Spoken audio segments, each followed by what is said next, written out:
pero muy buenas tardes. Nos encontramos nuevamente en un nuevo programa de radio de la Fundación Soyjar, el Sistema de Orquestas Infantiles y Juveniles de Argentina. Buenas tardes, Daphne. Buenas tardes, Juan, y buenas tardes a todos. Y para este programa, un otro jueves, para un otro tema. Y hoy vamos a hablar de un instrumento muy especial que no suele ser tan famoso y tan presente en las orquestas, pero que tiene una gran importancia.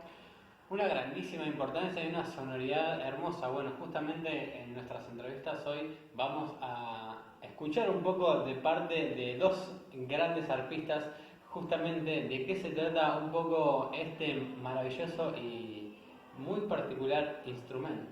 Ese instrumento es el arpa.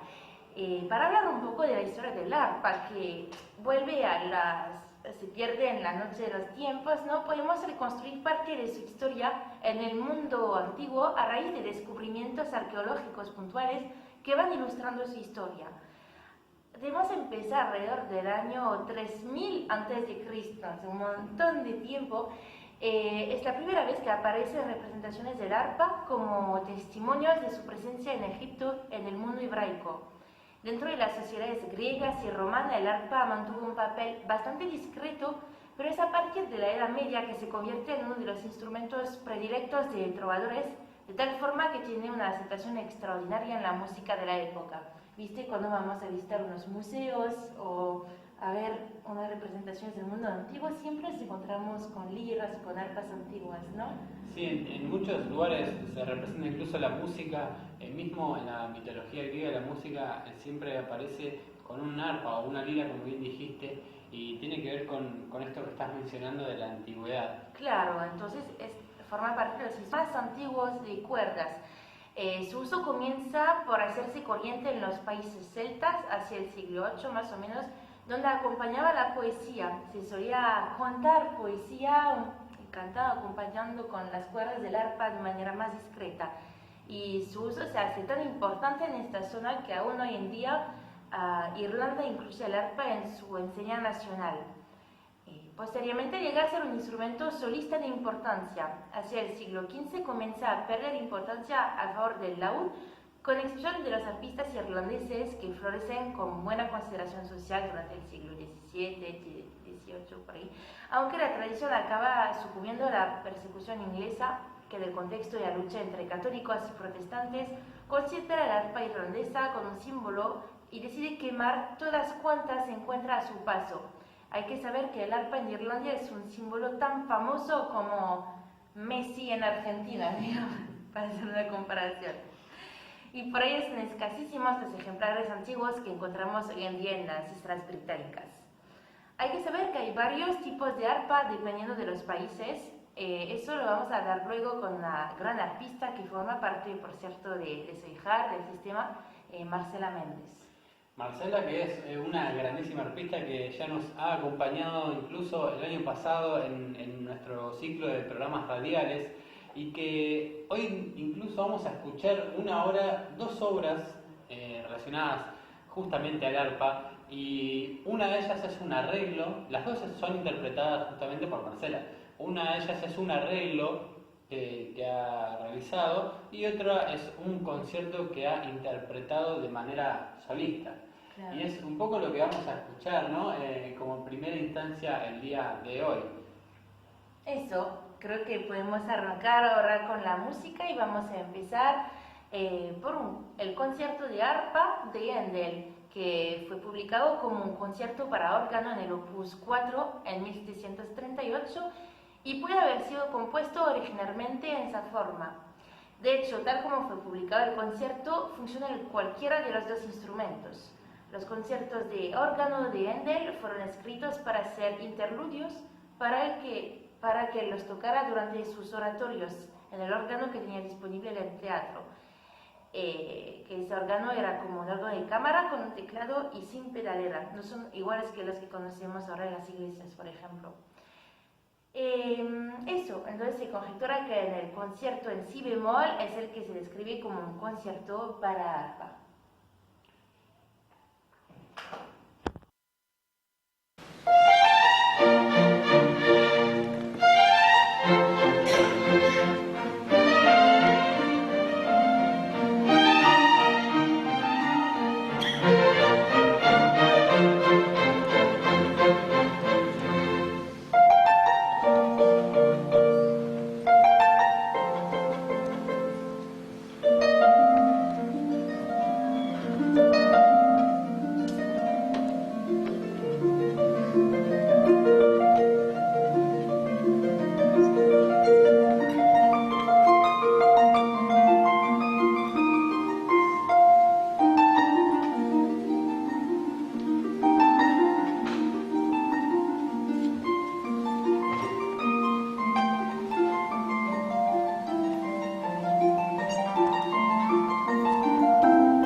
Bueno, estamos con Florencia Arispe, una de las grandes arpistas con la que tuve la suertísima de cruzarme. Bienvenida, Flor, a este programa de la Fundación del Sistema de Orquestas Infantiles y Juveniles de Argentina.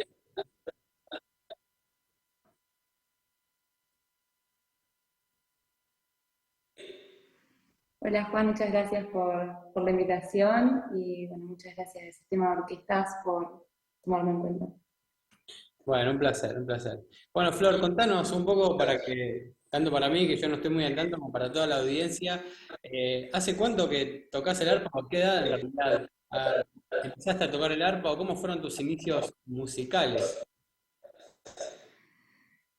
Mis inicios musicales no comenzaron con el arpa.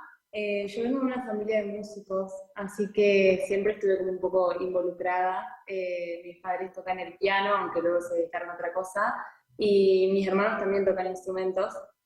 Así que desde pequeña me hicieron estudiar el piano, a eso de los 6, 7 años, y luego a los 8, después de escuchar a la Orquesta Sinfónica de acá de Santa Fe en un concierto a esa edad, vi el arpa y vi entrar un instrumento dorado al escenario, porque bueno, como el arpa no está en todos los programas de orquesta, a veces se utiliza para algunas obras y para otras no.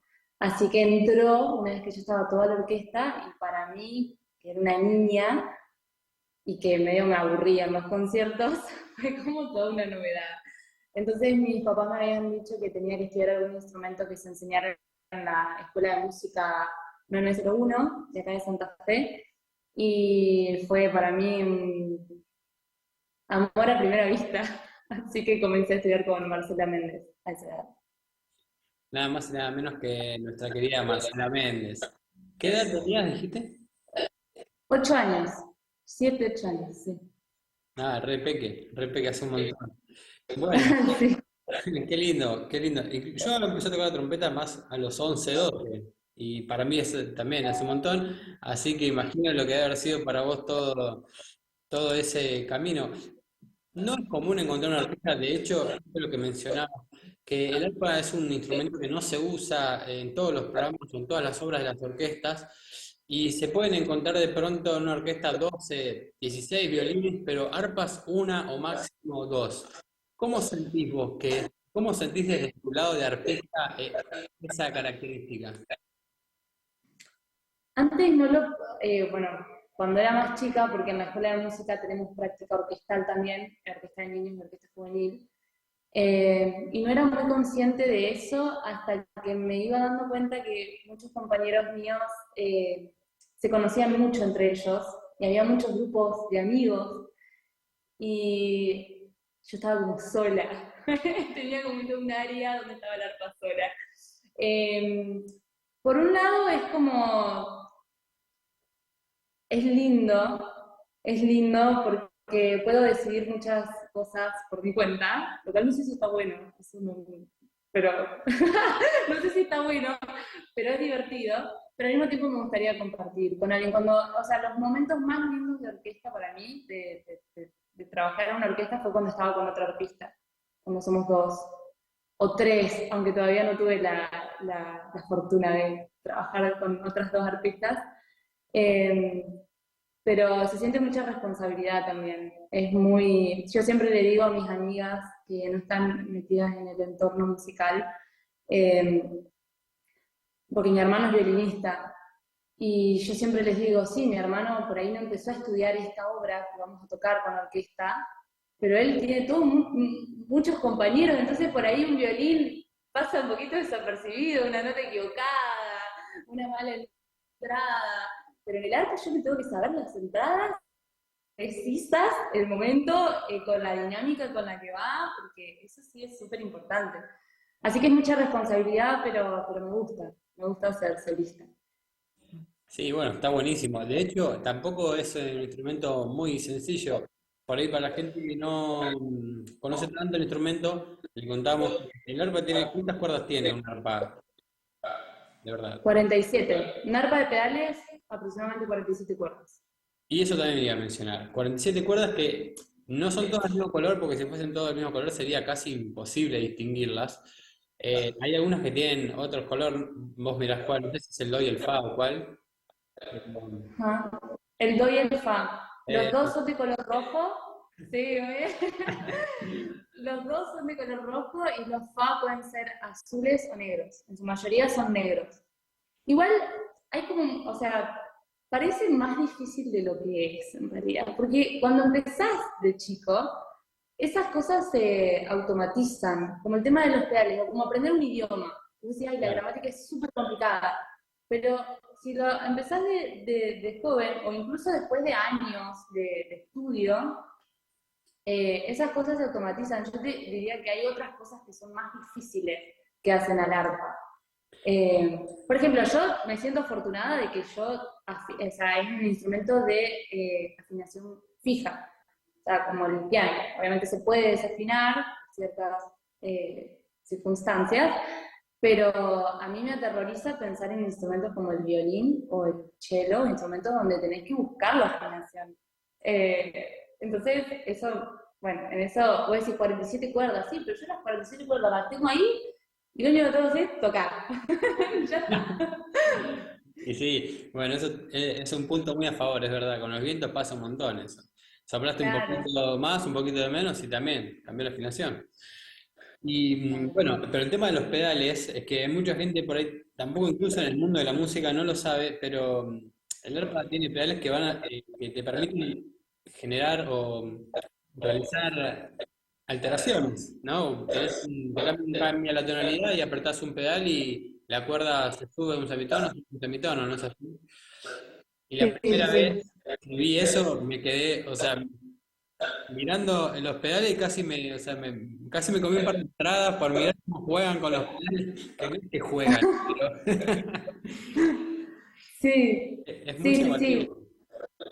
Sí, sí, pero es un mecanismo muy complejo. Es muy complejo el mecanismo del arpa. Creo que por eso también es un instrumento, uno de los instrumentos más caros. Y no hay muchas opciones, digamos, de lugares donde comprar ese instrumento, porque no se fabrica en cualquier lado. Así que es muy llamativo, pero realmente está todo ahí y una vez que lo aprendes, digo, como la gramática, más que una vez que le cachás la vuelta, después las dificultades que enfrentar son muchísimo más complicadas. Por ejemplo, nosotras, bueno, yo digo nosotras, porque acá en Santa Fe somos todas artistas, pero siempre estamos muy al pendiente del tema del sonido y de que el arpa se escuche en una orquesta, porque es un instrumento con una sonoridad bastante limitada. Un buen sonido que se escuche por sobre un montón de instrumentos que tienen mucha más sonoridad y que salga lindo el sonido, ese es el verdadero trabajo, digamos, de un artista. Pero sí, estudiar los pedales, bueno, lleva sus años, ¿no? Estudiar los pedales, acordarse de las cuerdas y aprender a afinar también. Que eso es una de las cosas más importantes para un artista, aprender a afinar bien. No, sin lugar a dudas, sin lugar a dudas, si no, no. Eso hace también a que un concierto, una performance, lo que sea, salga bien, salga mejor, ¿no? Si estás afinado, pierde un poco la magia. Y dentro de todo lo que fue tu carrera, y antes de hablar un poco de lo que fue también tu participación en el festival, ¿cuáles son las cosas que más te gustan o cuáles son las experiencias que más te han marcado como artista? Qué buena pregunta. Experiencias que más me han marcado como artista, bueno, las academias internacionales de ARPA que se realizan acá en Santa Fe, que las organiza la Asociación Amigos del ARPA, que es la asociación de la que formo parte, bueno, que busca incentivar y motivar la carrera de jóvenes profesionales, artistas de la región. Son eventos donde nos encontramos muchos artistas de distintas partes.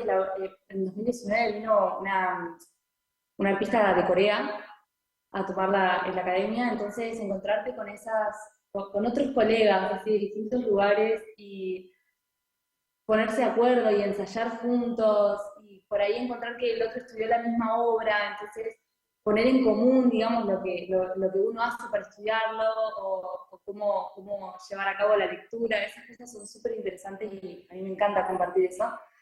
Y la experiencia más provechosa que puedo decir que tuve con respecto a mi carrera hasta el momento fue el concurso internacional de Estados Unidos que hice el año pasado, que nosotros le decimos el concurso de Bloomington, que es uno de los concursos más importantes de arpa a nivel mundial. Y me encontré con 40 colegas de todo el mundo, con un repertorio dificilísimo, y compartir la experiencia de habernos preparado 2 años para ese concurso y compartir el escenario y bueno, compartir esas 2 semanas que fue el concurso, la verdad que esas fueron mis 2 más grandes eventos, digamos, con respecto al arpa, los que más aproveché, creo yo. Bueno, no es poca cosa igual. Hablar de un concurso internacional es un montón. ¿Qué sentiste cuando te preparabas o cuando transitabas todo ese proceso? Mucha presión. Creo que la presión siempre está tanto por un concierto, por una audición, por un concurso. Pero también era mucha emoción, o sea, cada obra aprendida era un mini logro. Y creo que eso motiva mucho a los músicos, ¿no? Aprender una nueva obra. Es como terminar un libro y terminar con la adrenalina de querer leer otro. Yo creo que te gustó mucho. Yo lo relaciono mucho con la literatura porque me gusta leer. Pero fue un proceso muy complicado, de mucho estrés, pero creo que te prepara para muchas cosas. O sea, realmente me di cuenta que en ese proceso se jugó mucho más de lo que se jugó cuando estaba ya tocando en el escenario. Obviamente también aprendí, pero todo lo que fue el proceso, esos 2 años de full preparación, de buscar repertorio, de decidir, porque te dejan decidir entre obras, entonces te vas dando cuenta por dónde querés armar tu repertorio, qué tipo de conciertos querés hacer, qué tipo de música, y eso creo que es lo que más te hace crecer como músico, tomar esas elecciones y ser consciente de eso.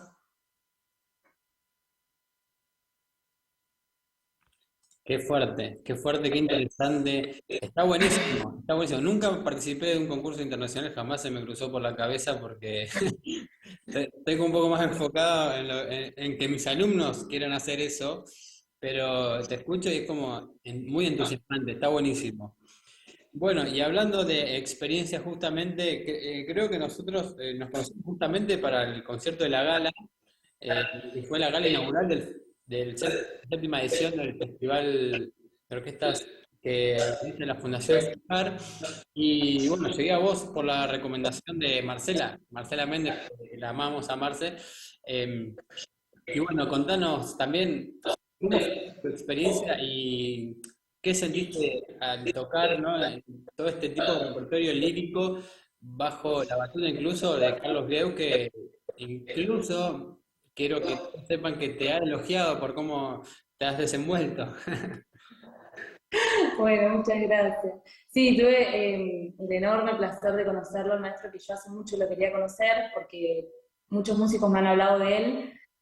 Entonces, para mí fue un honor, digamos, tocar justo una gala lírica, que en una gala lírica el arpa está muy presente, tiene partes muy importantes.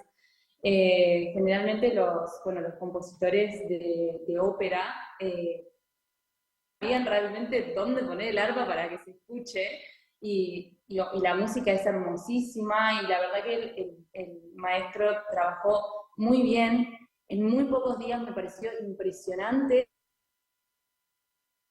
que toque la orquesta, ¿no? Con chicos que quizás no están, yo no tengo idea, pero quizás no están acostumbrados a tocar ese tipo de música. Yo por mi parte sentía que, bueno, yo ya había estado en una gala lírica el año pasado y ya había tocado en reiterados conciertos con la Orquesta Sinfónica de Entre Ríos. Entonces por ese lado quizás yo tenía un poco más de cancha. Es igual un montón de presión, digamos, de hacer que suene lo mejor posible y acompañar de la mejor manera a la orquesta que sonaba tan bien y que se veía que le metían muchas ganas, o sea, eran muchas horas de ensayo y la verdad que el ambiente amigable entre los músicos y tanto también la actitud del maestro nunca nunca cambió, siempre fue desde el respeto, desde el amor a la música y el amor a la enseñanza también, que eso me lo llevé re contenta de vuelta a Santa Fe. Qué lindo, qué bueno escuchar eso. ¿Cómo se ve desde tu lugar, digamos que viste, no es que la primera vez que participás, pero ¿cómo se ve desde Flor Arispe Pista la Fundación FIJAR, el sistema de orquestas? Es una muy buena iniciativa, se ve muy atrayente y se ve que tiene mucho potencial para lograr muchas cosas en el país y para la música y para los futuros músicos. Eh, yo me quedé, bueno, yo hacía la diplomatura que ofrecía el Soy Hardcore, ¿sí? Exactamente. Y sí. Y la verdad que todas las propuestas que tienen me parecen re novedosas y me parecen también muy accesibles. Entonces, eso me alegra mucho, ver que existe eso en un entorno donde quizás, bueno, en el país uno piensa que todo se está derrumbando y todo se cae a pedazos a veces. Entonces, ver ese tipo de trabajo y nada, compartir eso también en vivo, porque bueno, una cosa es verlo desde afuera, ver las publicaciones, ver toda la movida desde afuera, y una vez estar adentro y vivir eso, participé. Como toda organización y como todo proyecto, siempre tiene que mejorar un montón de cosas. Pero la verdad que yo me saco el sombrero por todo el trabajo que se hace detrás, que uno quizás no lo ve de afuera, o quizás uno por ahí a veces se enfoca en, bueno, esto tiene que cambiar, esto tiene que mejorar, pero en cuanto a lo global, de las intenciones que se tienen ahí adentro, es muy motivador y muy inspirador, y yo motivaría mucho a, a los músicos, a los jóvenes, para que formen parte. Genial, genial, gracias por tu respuesta, Flor.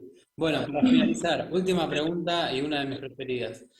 ¿Qué le dirías, la Flor de hoy día, qué le diría a la Flor de 7, 8 años que comenzaba a tocar el arpa? ¿Qué consejo le darías a tu Flor de 8 años? Que ya, a la Flor que ya empezó a estudiar o que todavía no inició. Sí, sí, la que ya empezó a estudiar, la que hace un mes que toca el arpa. Le diría. Qué buena pregunta.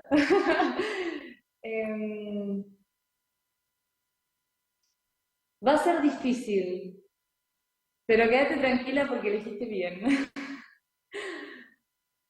Es un camino complicado, creo que de cualquier músico. No abandones, busca distintos caminos, porque eso es algo que quiero decir. Muchos creen que para estudiar música o para ser músicos hay que hacerlo de una determinada manera. Tengo muchos alumnos que por no querer tocar determinado tipo de repertorio que se ofrece en orquesta o determinado tipo de obras que ofrezco yo, es porque el arpa no es para ellos o porque determinado instrumento no es para ellos. En realidad el instrumento es un medio, es una conexión con otra cosa, puede ser una conexión con el mundo, una conexión con uno mismo, una conexión con el público. Entonces, como cualquier arte, yo diría que es re importante que los chicos se metan ahí para experimentar, para sentir. O sea, siento que falta mucha sensibilidad en el mundo de hoy, y la música es uno de los medios más provechosos en ese sentido. Así que nunca lo dejen porque determinada obra no les gusta o determinado tipo de música. Es como vuelvo de vuelta con los libros. Si vos empezás un libro y no te gusta, no dejes de leer, busca otro. Así que bueno, eso es lo que pensaría decirle a mí yo. Fantástico, fantástico, maravilloso cierre. Bueno, Flor, te recontra agradezco por tu tiempo, por Muchas tu gracias, Juan. energía.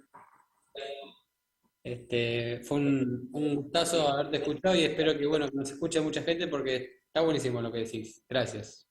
Bueno, muchísimas gracias a vos, Juan, y al sistema de orquestas por tenerme en cuenta. Muchas gracias. Abrazo grande. A continuación vamos a escuchar una canción del compositor argentino Carlos Guastavino, La Rosa y el Sauce, arreglado e interpretado por la arpista Marcela Méndez.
Bueno, estamos con Marcela Méndez, quien fue nuestra directora académica de la Fundación durante los 2 años anteriores y bueno, la referente del ARPA para nosotros en todo el país. Bienvenida, Marce.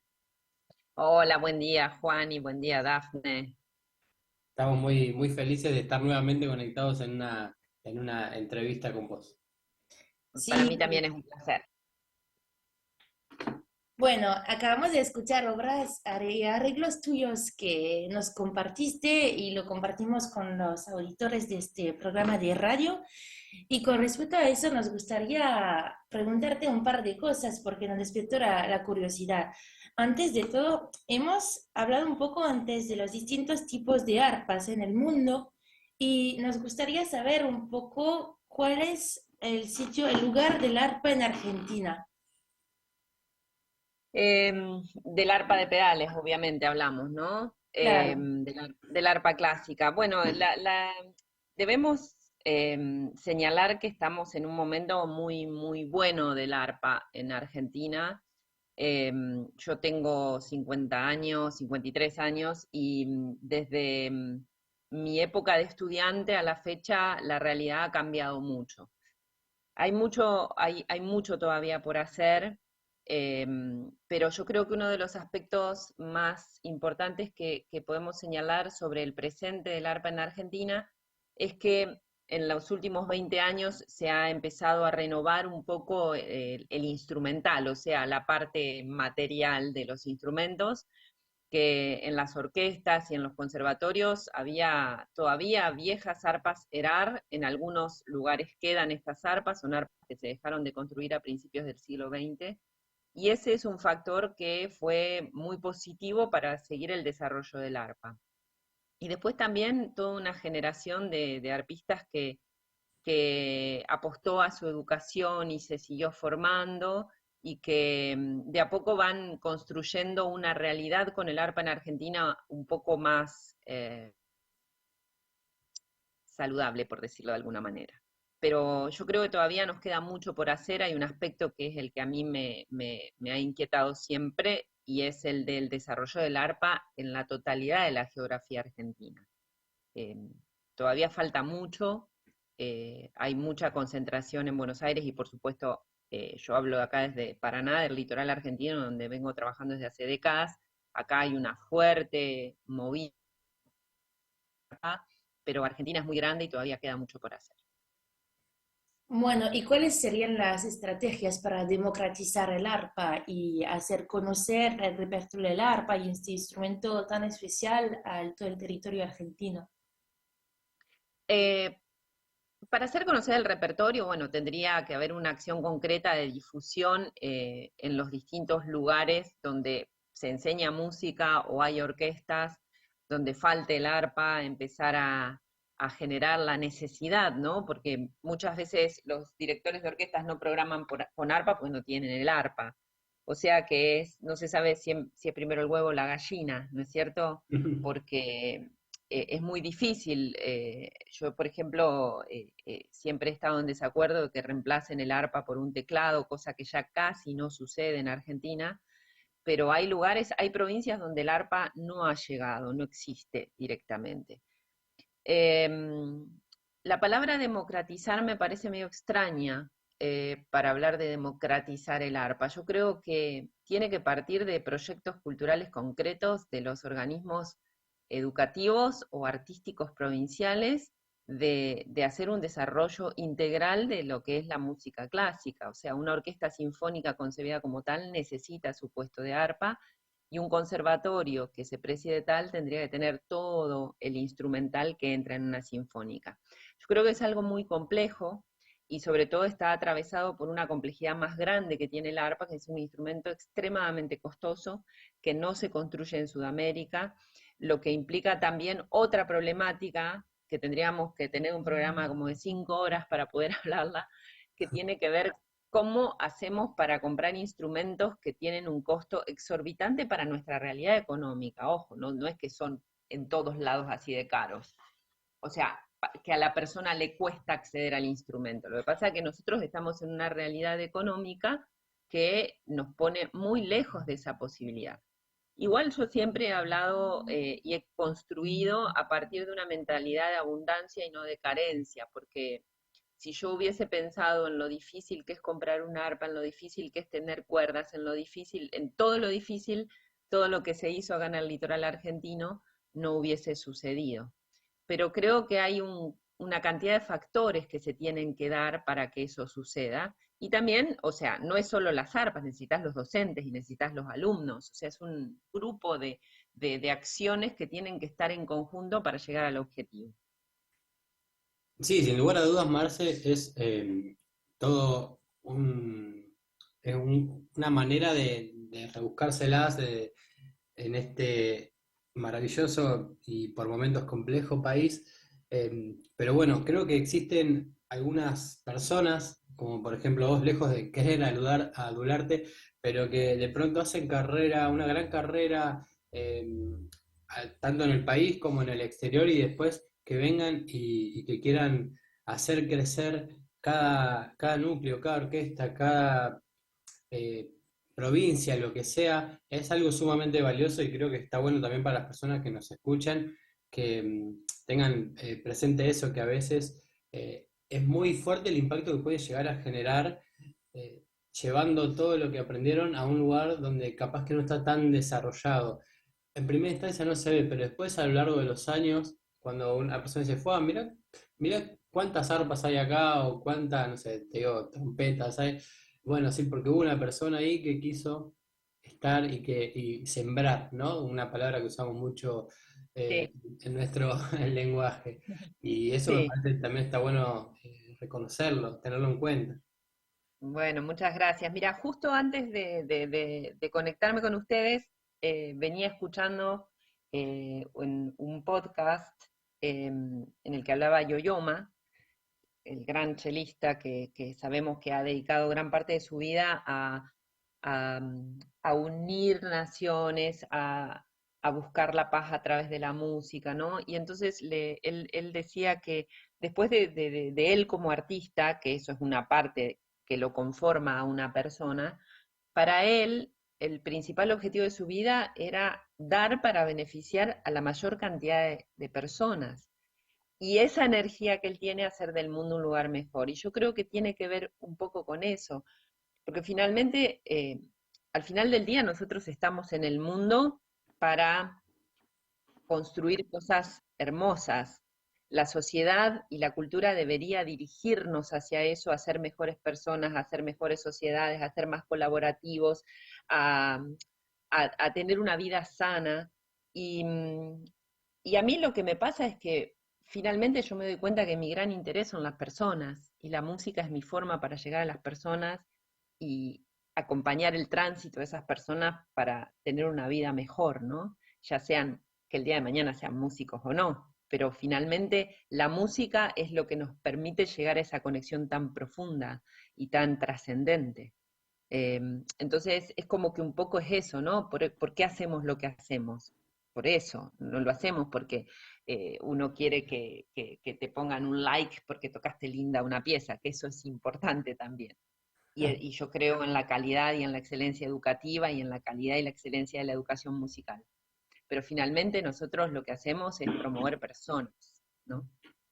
Qué lindo, Marcelo, que decís, y me resuena un montón, y me parece muy interesante la manera en que lo dijiste. Voy a quedar pensando durante varios días con eso.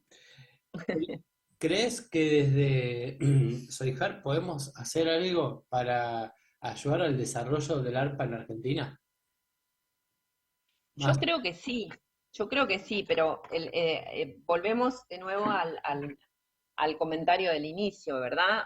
Soy Jaro y tienes clase de arpa en dos lugares. Uno es, por supuesto, el núcleo fundacional en Chascomús, donde está Gabriela González enseñando y desarrollando el instrumento, y el otro lugar es en Salta, donde está Caro Pineda, y allí la profesora de arpa es Carolina Bárbara.